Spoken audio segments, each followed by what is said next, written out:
اومده. نقشی پای در بوکس نیست خیلی کلان است. یک دو ایرا میگذاریم. این انشاءات ورزشی که دوستان عزیز در نوار میبینید، نوکک در خیش را برای هوادارانش باز کرده است. در این انشاءات ورزشی رشته های مختلف از قبیل تکواندو و همچنین رشته معمولی بوکس مشق داده می شود. به خاطر انعکاس از این تمرین های تالار ما این لحظه خواستیم که برنامه نوبتی خیش را دایر به نمود بوکس پیشکش شما گردانیم. باید تذکر نمود دوستان عزیز که در اینجا یکی از مربیان شناخته، یکی از سابق ورزشکاران که در نمود بوکس هنرنمایی میکرد، دلاور بازاروف مشق ورزی میدهد. حالا برای آشنایی از دستپروران دلاور ما به این تالار وارد میشیم. ما را همراه باشید. السلام، خوش آمدید به تالار ورزشی پهلوانی. در آمدن به مجمع ما را تمرین ورزشکاران رشته تکواندو ITF استقبال میگیرد. پایانتر از این مرکز اساسی تیار نمودن نورسان و جوانان رشته بوکس است. این تالار نوکک در خیش را برای دوستدارانش باز کرده است. به خاطر که نمود المپیست توجه نسل نورس و جوان به این رشته ورزش خیلی زیاد است. از این خاطر رهبریت تالار مذکور نیز مقصد گذاشته است تا نورسان و جوانان لیاقتمند را در اینجا به وای رساند. پیش از دستپوشک پوشیدن بازی مشقایی که ما برای شاگردها پیشنهاد کردم، اول باید همین مشق را گذاریم.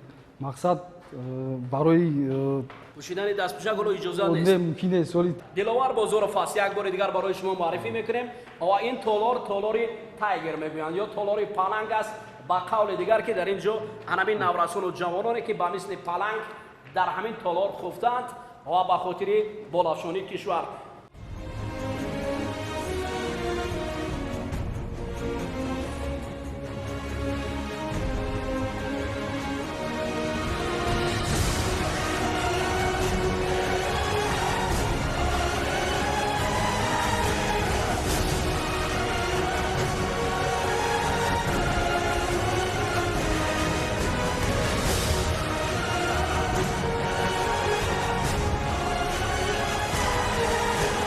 قهرمان برنامه امروزه ما دلاور بازاروف.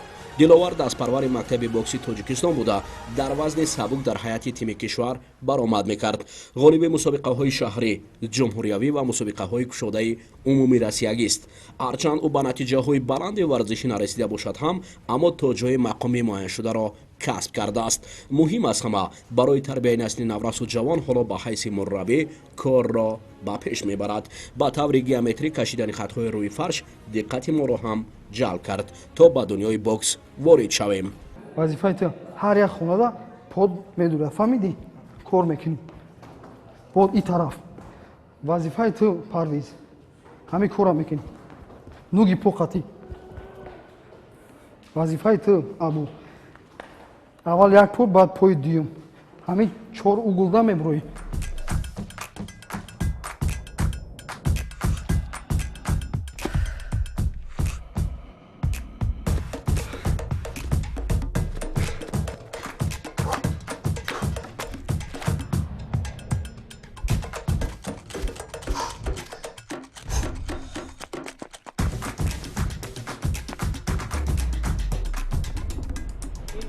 میدان فوتبال است یا بوکس؟ بسیاریو هم خیلی میگن نه که هیچ خیلی شما میبینین این در فوتبال هم هست، در بوکس هم هست. بسیارتر بوکس هم خیلی ورزشی هست که وقتی که مثل فوتبالیستا پوچه کار نکند مقصد دم میرسی. چیزی که میخوایی با کردن نمیشوه. برای همین مشقا برای بوکس تعلق داره بسیارتر. خب دوستان عزیز، اکنون برای باز هم آشنا شدن از نمود المپی بوکس نظر میکنیم به تاریخ این رشته ورزش. بوکس رشته ورزش است که دو رقیب را در رینگ با هم آورده توسط ضربه های دستی طریق دستپوشک اجرا میگردد. бокс ба ду гурӯҳ тақсим мешавад. таърихи ғанӣ дошта мансуби аввалин навъҳои варзиш аст ки шомили бозиҳои олимпист. дар бокси касбӣ ҳудуди 12 раунд мубориза асту дар ғайрикасбӣ бошад муштзанон аз ин раундҳо камтар барои ба даст овардани зафар талош мекунанд. ҳарчанд макони аввалини мусобиқаҳои намуди боксро мансуб ба кишвари қадимаи юнон маҳсуб медонанд, аммо бокси муосир дар англия тавлид гардида имрӯзҳо хеле шӯҳрат дорад. дар ҷумҳурии тоҷикистон низ боксро дӯстдоронаш зиёд аст. мактаби ин нави варзиш ҷоизадори бозиҳои олимпӣ ва қаҳрамонҳои ҷаҳону осиёро тарбия кардааст. яке аз дастпарварони ин намуди олимпӣ дар кишвар ин диловар бозоров маҳсуб мешавад. аз кадом сол ба ин риштаи варзиш шуғул ваҷдед ва чӣ сабаб гардид? рости гап ман соли 2001 ба ҳамин толори варзиши бокс ворид шидам.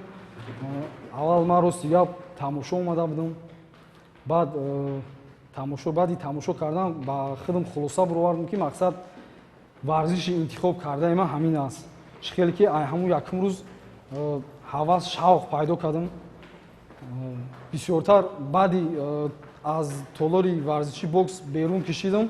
ҳамун рӯз ман бисёртар фақат дар ҳамин телевизор мақсад боксёрое ки ози шинохта ҳастанд тамошо мекардам. ягон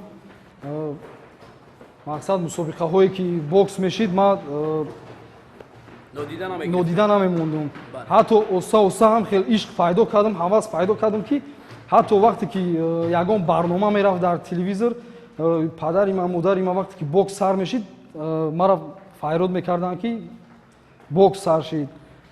диловар дар намуди бокс таҳти мураббии хизматнишонодаи тоҷик мирзо шамсиев дарс гирифтааст ва ҳамчунин мактаби дигар мураббиёнро гузашта ва ӯ ки ҳоло ба ҳайси мураббӣ кор мекунад заҳмати кори устодро хуб медонад. барои ҳамин ин масъулияти бузургро ба дӯш гирифтанашро вазифаи ҷонии хеш медонад.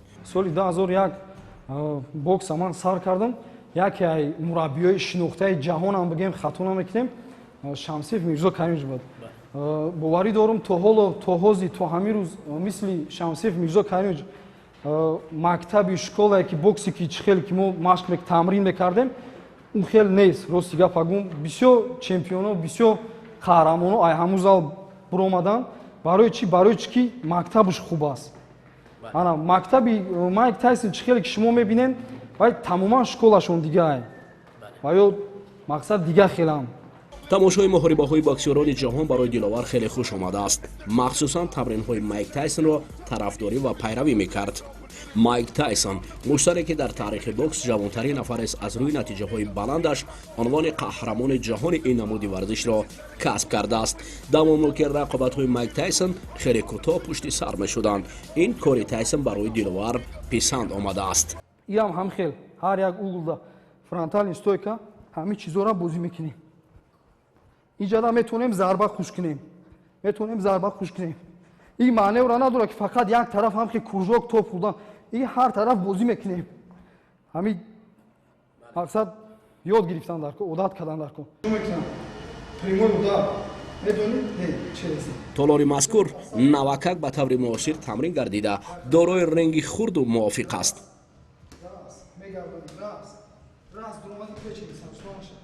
ба ҷуз аз фарши толор аксаран тамринҳо дар дохили ринг мегузоранд.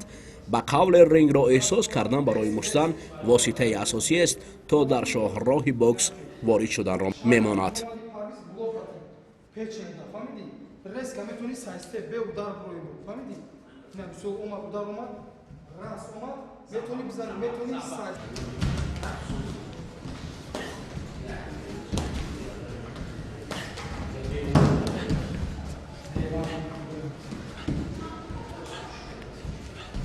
کار یکی از مستران جهان رای جانسون برای قهرمانی ما خیلی پسند است. مخصوصا با صورت بلند کار کردن در این لوازمات مهارت بلند را طلبگار است. دیدار رای برای دلاور مکتبی خوب گردیده است.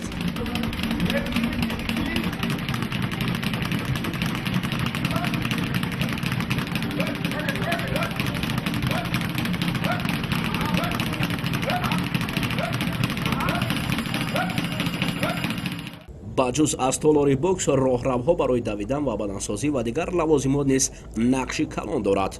паҳлӯи макони бокс ҳамчунин ин толор барои шогирдони диловар бо тамоми шароит муҳайё гардидааст. ҳатто қатори писарон ширкати фаъоли бонувон нест дар намуди бокс ҳатто барои мураббии диловар шавқовар ва нерӯманд аст.